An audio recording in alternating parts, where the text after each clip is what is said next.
Moving away from the political scene, we go to America for a story of a very different kind.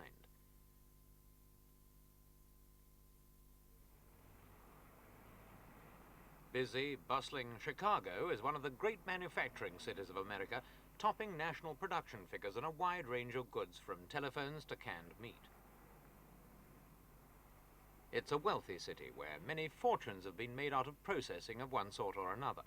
One of the biggest success stories is based here on North Michigan Avenue.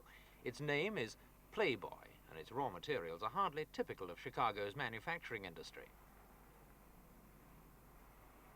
The main end product, Playboy magazine, is found on newsstands in virtually every country in the world. It takes itself very seriously and has definite views on almost every important topic, from abortion to the Vietnam War.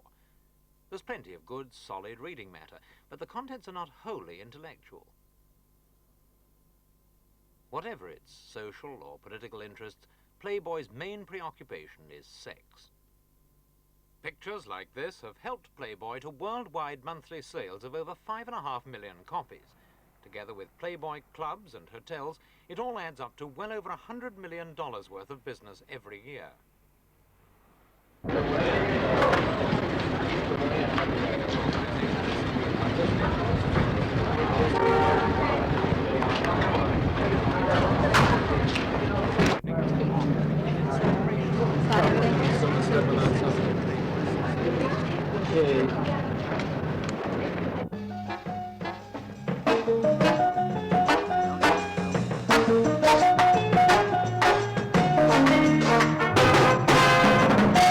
Last year, Playboy held its first annual Bunny Beauty Pageant as a way to say thank you to the bunnies for their contribution to the success of the clubs over the years. And what more appropriate way than a contest, which is really a tribute to the beauty, poise, and good spirit all of them bring to their work. And for the 19 finalists, there's not only the added thrill of being the unchallenged center of attention, but also the ever-present possibility of actually winning and being chosen Bunny of the Year, with all the subsequent excitement and recognition that wearing that title implies. So here we are, ready?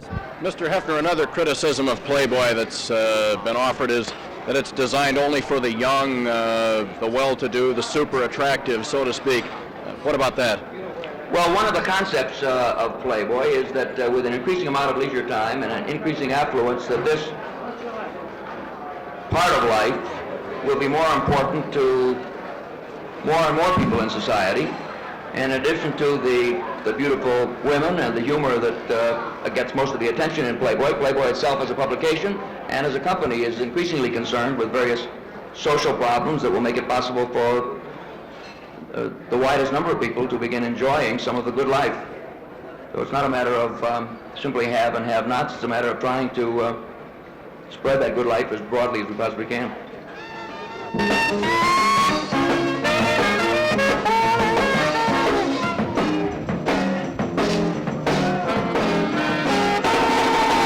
Never met a bunny makes me feel the way that you do. You're alright. You know that I'm loving you, bunny. Oh, you know I do. You're alright. BP fly, purple phone. Look out, bunny, cause here I come. I'm a playboy with a love that's true, so get ready. Get ready. Bunny, I'm in love with you, so get ready. Get ready. Here I come. Get ready, cause here Outside, in the cold, windy Chicago night, a handful of dissenters proclaim their disapproval. There wasn't much to this demonstration, but Playboy is... Ready? Get over here. Come on, Raymond.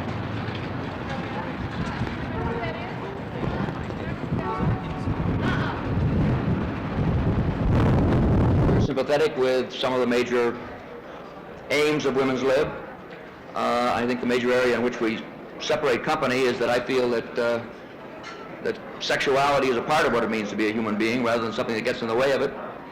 I think that more emphasis on the more attractive aspects of sexuality in both men and women is a positive addition, and we need more of that and more love and more beauty in the world that already has too much hate and ugliness in it. Well, they also say you're... Good evening, I'm Bunny Amy. Amy Gibb from the Atlanta Club.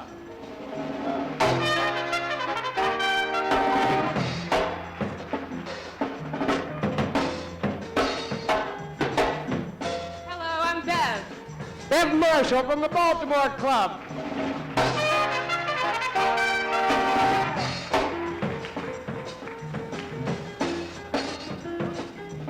Good evening, I'm Bunny Monica. Monica Scagnots from Playboy of Boston. I'm interested in it only for the money. How do you respond to that? Well, I think that's part of the old-fashioned Puritan hang-up that somehow or other money has to be excused, that making a profit has to be excused, and there's something evil and improper about it, and I don't agree. Cheryl.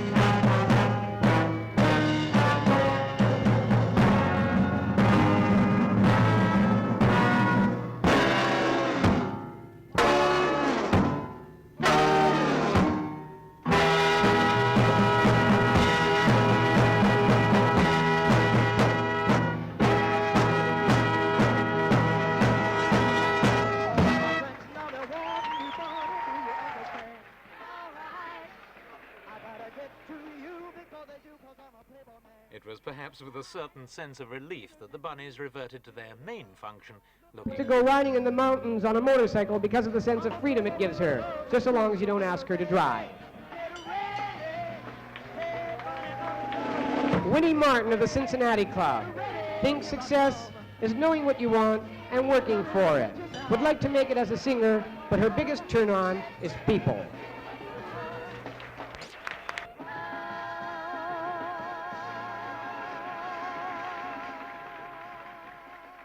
As the judges pondered their decision, Hefner sprang his surprise guest, Tiny Tim.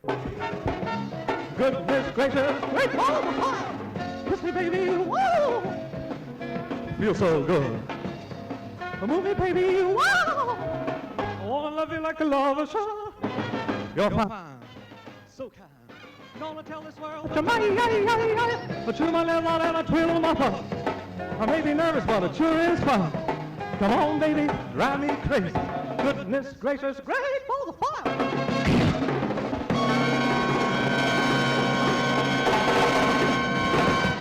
Thank you so much. God bless. And the winner, quite obviously,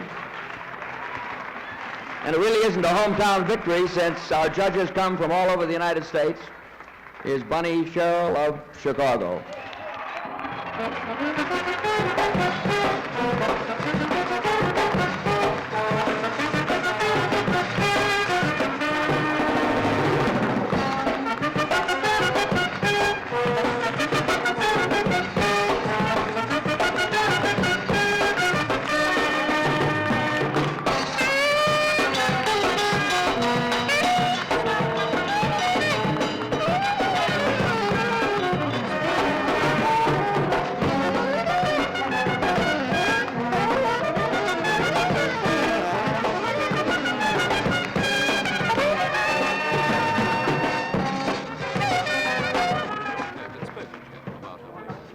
Cheryl, congratulations on your selection as Playboy Bunny of the Year. Thank you very much.